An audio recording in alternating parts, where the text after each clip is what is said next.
What's up, everybody? It's meteorologist Jamie Singleton with you here. It's 1:29 now on Wednesday, July the 1st, 2020. Got a couple of storms out there that are fairly intense. They're not very widespread, but we are seeing a lot of lightning with these storms. That's the main thing I've noticed, and especially around the Chatham area. Just heard a few minutes ago over the scanner, this is in Chatham in Pennsylvania County. They are calling for mutual aid, requesting a tanker in the area of Chalk Level Road, 4900 block there, and that is the Shelva Church of Christ, where there is an apparent lightning strike at that church. And so they are requesting the fire people come and check that out. They do have smoke in the sanctuary there. These summertime type thunderstorms don't often have a lot of wind shears, so we're not really concerned with any rotation or anything big like that.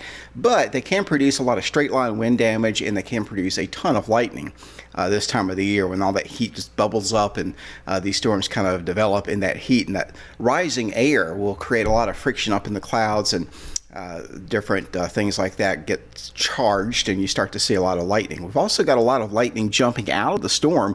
You can see the parent storm right here in Pennsylvania County. It's moving out of Chatham now, but it's moving closer into Danville and Milton. This storm has a lot of lightning strikes out from the top of it. So what that's telling me is that these are positive lightning flashes. In other words, they are coming out of instead of coming out of the base of the cloud, they're coming out of the top of the cloud, and they're striking around the thunderstorm. Some of the most dangerous conditions can occur actually before and then after the thunderstorm itself. It's not really the rain that regulates the lightning strikes in this case.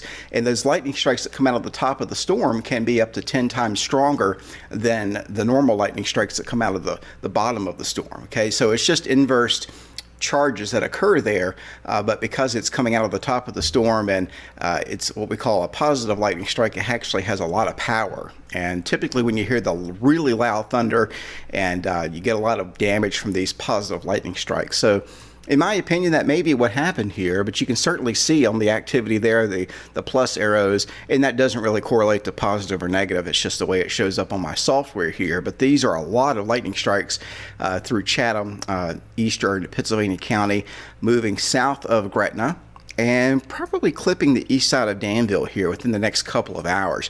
I've also been watching a very strong thunderstorm located in Nelson County, in Amherst County, moving in the Buckingham County and Appomattox County. So Appomattox, heads up, this is a highly electrical storm, has a lot of heavy rain with it as well.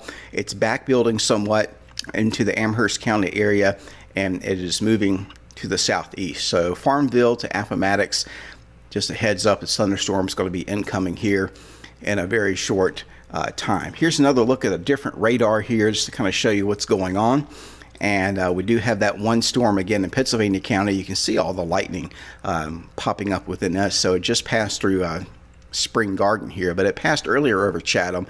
And again, that's where crews are responding to a possible lightning strike on the Church of Christ there, right in Chatham on Chalk Level Road.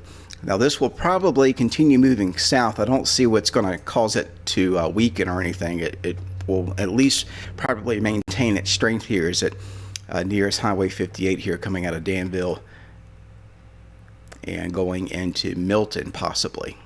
So there you see that. It's just to the west of Ingram. Ingram's catching some of the high clouds coming off of the storm, as well as the Elmo area, but just clipping Dry Fork there to the east.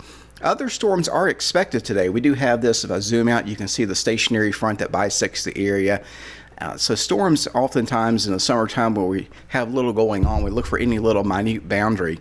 And there was a boundary that was sitting over the Highway 29 corridor earlier this morning, late last night, earlier this morning, and I think that's helped to flare up some of the thunderstorm activity.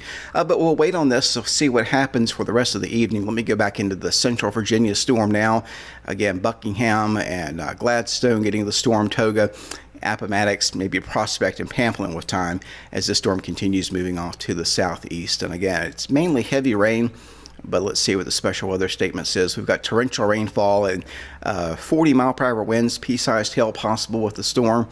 Storms could quickly go severe, meaning 58 mile per hour winds or greater in a very quick time, and then they may quickly pulse back down. They're called pulse type storms, where we don't have a lot of wind shear to really organize anything. These things are kind of just popping up here. But again, just to emphasize, a lot of lightning going on in central Virginia from these two storms that are occurring right now. And again, there you see it kind of in motion there on my screen. So we'll continue to watch this for you over the next few hours. It should be a busy evening for some folks, but not everybody is going to get the thunderstorm activity. Where it does storm, of course, they could be locally strong. And again, with any thunderstorm, the danger there is from the lightning.